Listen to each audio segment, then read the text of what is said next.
Hello दोस्तों, welcome to NTU classes. एक बार फिर से आप सभी का स्वागत है आपके अपने यूट्यूब चैनल एनटीयू क्लासेस में। दोस्तों आज हम आपके सामने लेकर आए हैं मैथ का टॉपिक, जिसमें हम आपको नंबर सिस्टम के बारे में बताएंगे। क्योंकि मैथ को अगर आसानी तरीके से आपको समझना है, आसानी तरीके से क्वेश्चन को सॉल्व करना है, तो हमें नंबर सिस्टम का ज्ञान अच्छे तरीके से होना चाहिए। ठीक है, तो आइए चलिए इसमें देखते हैं। सबसे पहले हम यहाँ पे देखेंगे फर्स्ट प्राकृतिक संख्या के बारे में। किसके बारे में? प्राकृतिक संख्या, प्राकृतिक संख्याएं।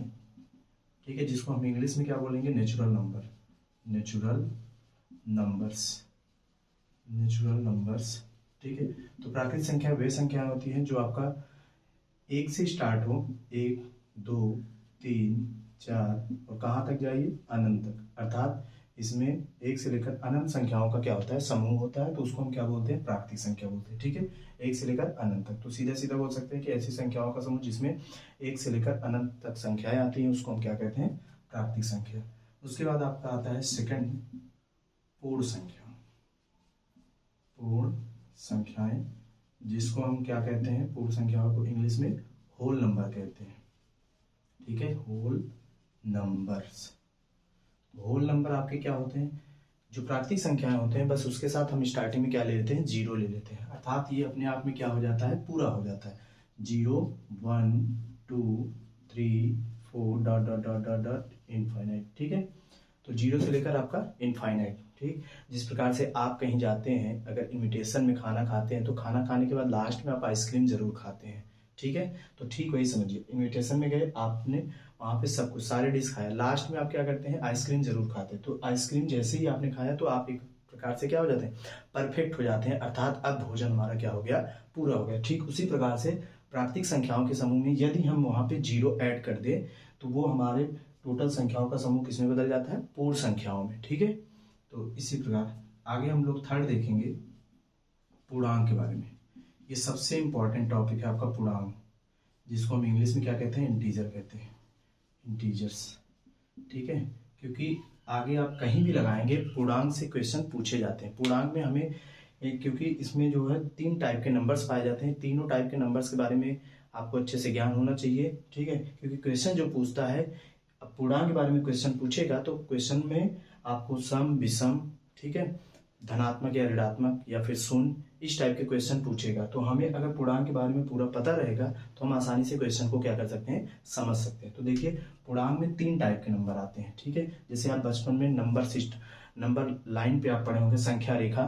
ठीक है, संख्या रेखा पर आपके नंबर्स दिखाए जाते हैं। ठीक है, राइट साइड में आपको 1 2 3 प्लस में दिखाया जाता है, लेफ्ट साइड में आपको नेगेटिव नंबर्स दिखाए जाते हैं, और बीच में आपका क्या होता है? जीरो होता है। तो ठीक उसी प्रकार से यहाँ पे देखिए, आपका ये जीरो, इधर आप जाएंगे +1 +2 +3 dot dot dot dot infinite, इधर आएंगे -1 -2 -3 dot dot dot minus infinite तक जाएगा। तो ऐसे संख्याओं का समूह आपका क्या कहलाएगा? पूर्णांक कहलाएगा, इंटीजर।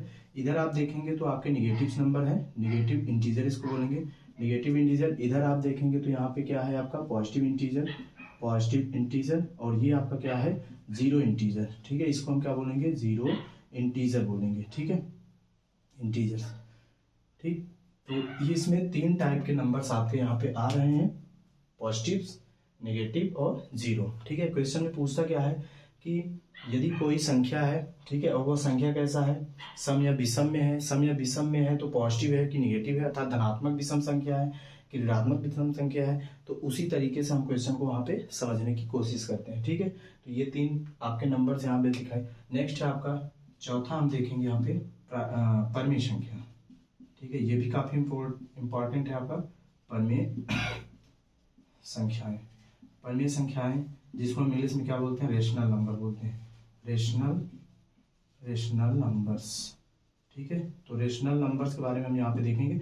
रेशनल नंबर सीधा सबको पता है कि p/q के फॉर्म में। अब यहाँ पे समझने वाली बात है, इसके पूर्णांक को यहाँ पे यूज किया जाएगा। देखिए, ऐसे नंबर्स जिन्हें हम p/q के रूप में लिखते हैं। किस रूप में लिखते हैं? p/q के रूप में। ठीक है, जहां पे अब क्वेश्चन आएगा कि p और q है क्या? यहाँ पे p और q है, तो p और q जो है ये पूर्णांक संख्याएं है। क्या है?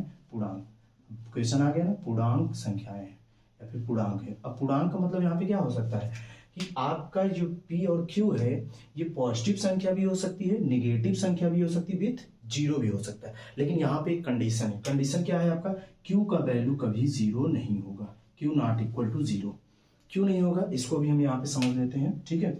क्योंकि q का वैल्यू अगर हम यहाँ पे जीरो कर देंगे तो किसी भी संख्या में आप जीरो से डिवाइड नहीं कर सकते। Can not divided by zero. Zero से आप भाग नहीं दे सकते। रीजन क्या है? जीरो का आप टेबल कभी भी पढ़ेंगे, कितना भी पढ़ेंगे, ठीक है, तो हमेशा उसका रिजल्ट क्या आएगा? जीरो ही आएगा, ठीक।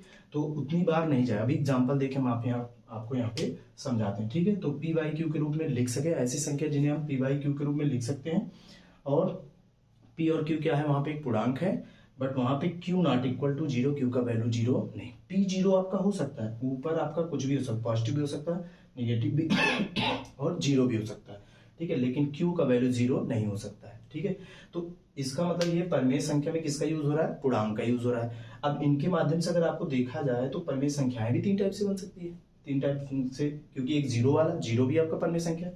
एक तो आपका निगेटिव परिमेय संख्या बन सकता है, ठीक है, निगेटिव रेशनल नंबर, और एक आपका पॉजिटिव रेशनल नंबर, ठीक है। तो यहाँ पे एग्जांपल्स देखते हैं, जैसे 1/2, ठीक है, -1/2, दोनों क्या है? परिमेय संख्या है।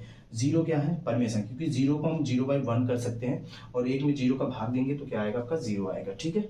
और यहाँ पे 4 भी हो सकता है, ठीक है, कुछ भी लिख दीजिए, 2/3, -2/3, ये सभी क्या है? आपके परिमेय संख्या है। परिमेय संख्या में अगर इसको क्लासिफाइड करेंगे तो धनात्मक परिमेय संख्या और ऋणात्मक परिमेय संख्या, और जीरो भी आपका क्या है?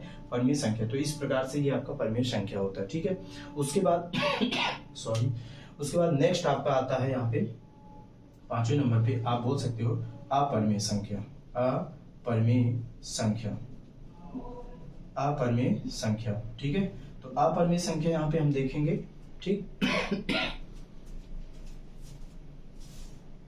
तो अगला टॉपिक है यहाँ पे अपरिमेय संख्या, ठीक है। तो परिमेय संख्या हम यहाँ पे देख चुके हैं। अगला है अपरिमेय संख्या। अपरिमेय संख्या किसे कहते हैं?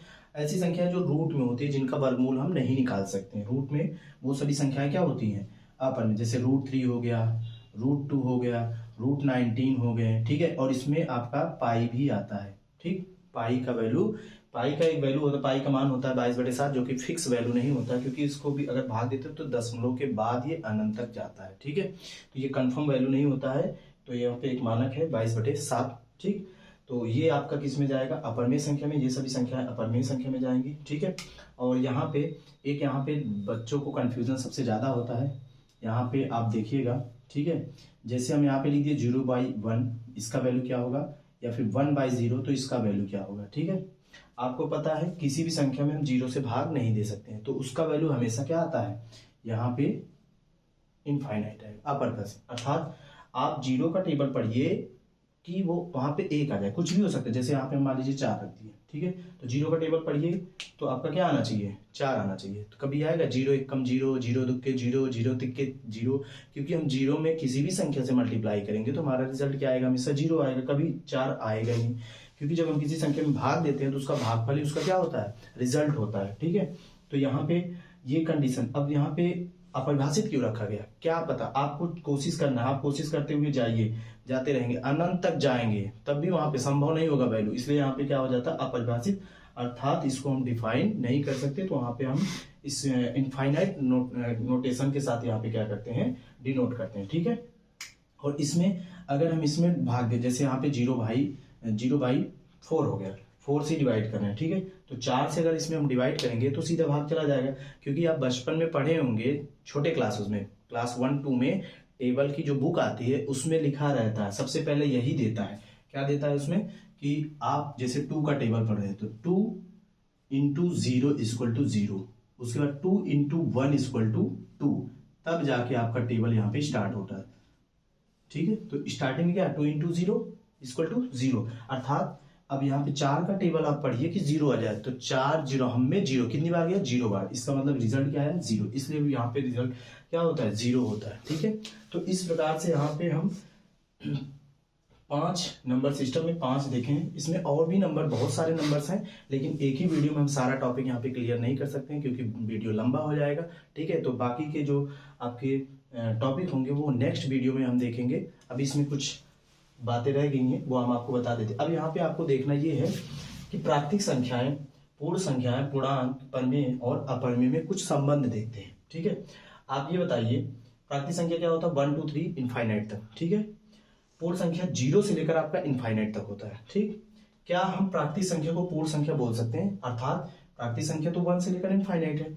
अगर हम प्राकृतिक संख्या को पूर्ण संख्या बोलना है, हमें क्या करना है, प्राकृतिक संख्या को पूर्ण संख्या बोलना है, तो इसमें 0 होना चाहिए, जो कि है नहीं। तो अतः आप कह सकते हैं कि प्राकृतिक संख्या को हम पूर्ण संख्या नहीं कह सकते, लेकिन इसका उल्टा हो सकता है, पूर्ण संख्या को हम प्राकृतिक संख्याएं कह सकते हैं। क्यों?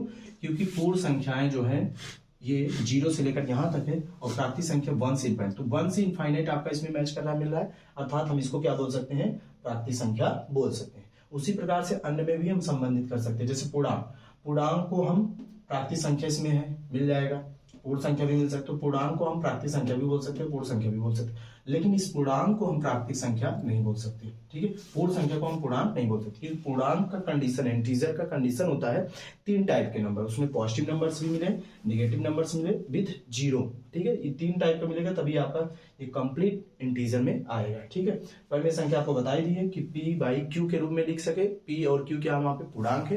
पूर्णांक का अर्थ ये है कि वहां पे नंबर्स पॉजिटिव भी हो सकते हैं, नेगेटिव भी हो सकते हैं, 0 भी हो सकता है। 0 लेकिन कंडीशन आपका यहाँ पे है q के वैल्यू में 0 नहीं हो सकता। रीजन क्या है? रीजन ये है कि अगर 0 आ जाएगा तो 0 से हम डिवाइड करेंगे तो डिवाइड नहीं दे सकते, और वहां पे रिजल्ट हमारा इनफाइनाइट आएगा। इनफाइनाइट आपका क्या होता है, इन्फिनिट बोलते हैं या फिर इनफाइनाइट।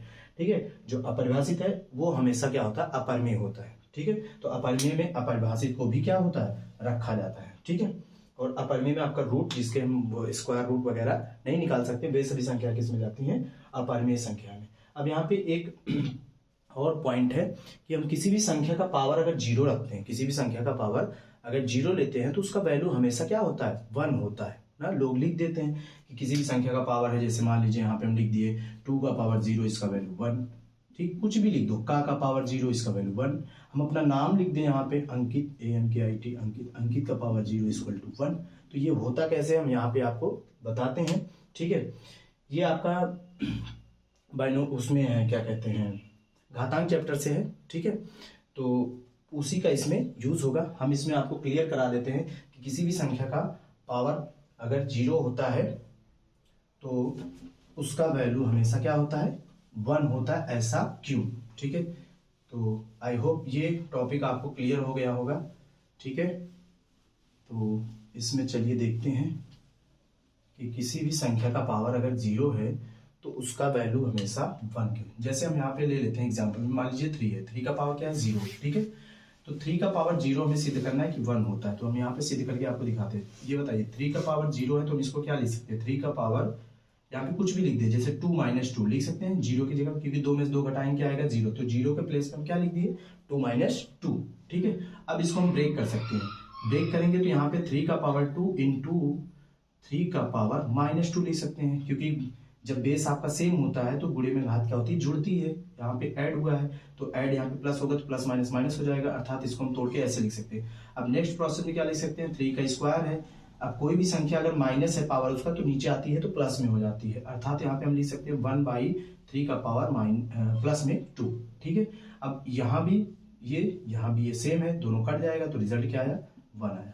समझ में आया? अर्थात ये 3 तरीका क्या था, 9 था, और नीचे भी क्या था, यहाँ पे 1, 3 तरीका 9 कट के क्या आएगा, 1 आएगा। तो हर कंडीशन में यहाँ पे तो कुछ भी हो, जैसे यहाँ पे हम अपना नाम रख देते, नाम पे पावर लगा देते, प्रोसेस वही आता, कट जाता, और वहां पे रिजल्ट क्या आता आपका, 1 ही आता। तो इसलिए यहाँ पे ये कॉन्सेप्ट आप ध्यान रखना कि किसी भी संख्या का पावर 0 क्यों होता है, तो ये घातांक चैप्टर से ही है वही प्रोसेस। क्योंकि आप देखते हैं कि यदि a का पावर m है और इंटू a का पावर n है तो पावर आपस में क्या होते हैं, जुड़ जाते हैं, m प्लस n। ठीक है, समझ में आया? तो ये घातांक जो प्रोसेस है आपका, ये जब नेक्स्ट वीडियो में आएंगे, जब इसका टॉपिक आएगा तो वहां पे इसमें बहुत सारे फार्मूले हैं, बहुत सारे इसके यूज हैं, तो वहां पे हम इसको क्लियर करेंगे। ठीक है, तो ये रहा कुछ बेसिक यहाँ पे, बाकी अभी भी इसमें बहुत सारे टॉपिक हैं।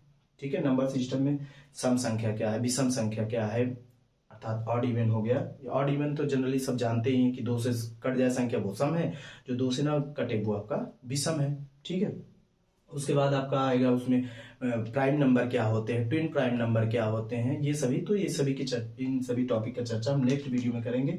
अभी तक के लिए आप इतने पे ही अपना कमांड करें, कमांड बनाएं, अच्छे से इसको टॉपिक को समझे। अगर वीडियो अच्छी लगी हो तो अपने फ्रेंड्स, फैमिली में इसको शेयर करें और ज़्यादा से ज़्यादा लोगों तक इसको पहुंचाएं। ठीक है, थैंक यू।